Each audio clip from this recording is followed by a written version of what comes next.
Welcome to TWD. Known as the Thewhetherdudes, right? Yes, the Thewhetherdudes. We're actually doing a doubleheader for you, really. Technically, it's a doubleheader, Yeah. yes. We're doing Insidious and Insidious Chapter 2. So we didn't see the first one, so we had to spend the week to watch the first one before we watched the second one. Yeah, because in order to understand the second one, the first one you got to understand a little bit. The first one is about a family. This kid happens to fall into a coma, and he ends up, his spirit ends up in another world. In the spirit world on the other side, like where dead people hang around. I get the ghosts. And so dad says, well, I have got to go save my kid, and he goes in after him. And the kid comes out.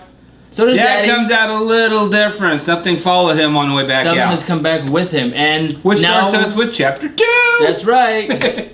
Now, what's happening? He's trying to get out still. Yeah, there's something inside of this guy, and that's trying to kill his family. So Yeah, he's trying to stop it. No, so that's what Chapter 2 is about. James Wan, I think is his name, the director, and Patrick Wilson. They're kind of having this whole, Conjuring, Insidious 2, Tim Burton. Yeah, Tim Burton and Johnny Depp. Johnny Depp feel to this. We went into this movie, and it's supposed to be a really scary movie. How scary can you make a PG-13 movie? How scary? I don't think it can be that scary, to be honest. I wasn't scared. The second one wasn't scary at all. No, the second one wasn't really scary. I didn't see anything scary. The only thing I jumped was when the sound went bang really super loud. That was about all I seen. That's about it. I mean, goddamn, I'm half asleep, and I was like, bam, I woke up. I just any loud noise that would wake anybody. Any loud noise is going to give you a jolt. So, Yeah. I mean, I'm sorry. So, because you already seen who the bad guy is in the first one, there's really no jumping in the second one. No hidden stuff. I went to see this because Wilson is really good. Yes. In all three of his movies, he's fantastic, and he needs an award for The Conjuring. Trust me. He did a great job all these movies. Yeah, I think he did he great. needs one for The Conjuring. Conjuring was definitely back to Insidious now. Sorry, not to trail off there. It can be kind of easy. I don't know. They did it in the movie. Right. If you don't watch this movie really closely, you're watching Pulp Fiction in high speed. Oh. I mean, closer to that Atlantis movie. Yeah. Cloud Atlantis. Cloud Atlantis. You're going this scene, all of a sudden you jump to this scene, and jump to this scene. They all try to get it at the end, but my God, there is not a storyline. It's all over the place. Well, true, yeah. It comes to a point, but man, if you don't watch this movie closely, you will be lost. If you leave for 10 minutes, we're done. dealing with their past. We're dealing with now. We're dealing with the dark world. We're also dealing further back where the bad person came from. It's a very complex spider web of this whole movie. Yeah, it's a really complicated movie, so you really got to watch it. But I'm telling you, this is not a scary movie. No,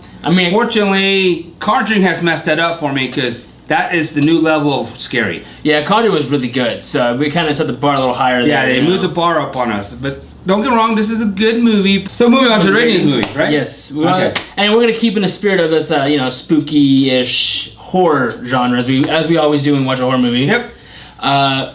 We give this a full moon, right? Yes. A full moon. A full moon. Let me explain full moon to you. Full moon is like a cloudy day. Yes. It's nice and full, but it doesn't serve any purpose to watch it in a theater. Now, let me give the rating how this works. A bloody moon means to see it twice in a theater. A harvest moon means theater performance. Regular moon means, well, not worth seeing in the theater, but you should still own it. And then we have blue moon, which is like a red box thing. You really don't want to buy it, but you still want to see it. Go to Redbox, watch it there. Yes. And then the last moon, the snowy day, would be a quarter moon. A quarter moon. So it's not really present. Which there's already any moon whatsoever, so this saying this movie's not worth seeing whatsoever. Exactly. So, we wanted to have this kind of a genre for horror, if you call this a horror movie. Yeah, which, it's loosely. Anyways, it's but like I said, it's a full moon, so it's at least owning in your collection. Yeah, it's definitely having your collection, especially if you own the first one. Yes. Mike was telling me earlier, it's a movie you can kind of watch from beginning to end. It's like you can watch the first one, you can put the second one. Boom, it's a straight storyline. You can take both those movies, put them right side by side, and not cut anything out of it, and you'd have one long movie. They start right where the last one left off. So that's really cool about that. Now, saying all that, if you're on acid and go see this movie, it might be much more fun for you. A little bit, yeah. You will get totally confused already. You will be more confused when you walk out of this one. You'll be laughing your head off, probably. You will, yes. So I'll see you next week with another movie for you.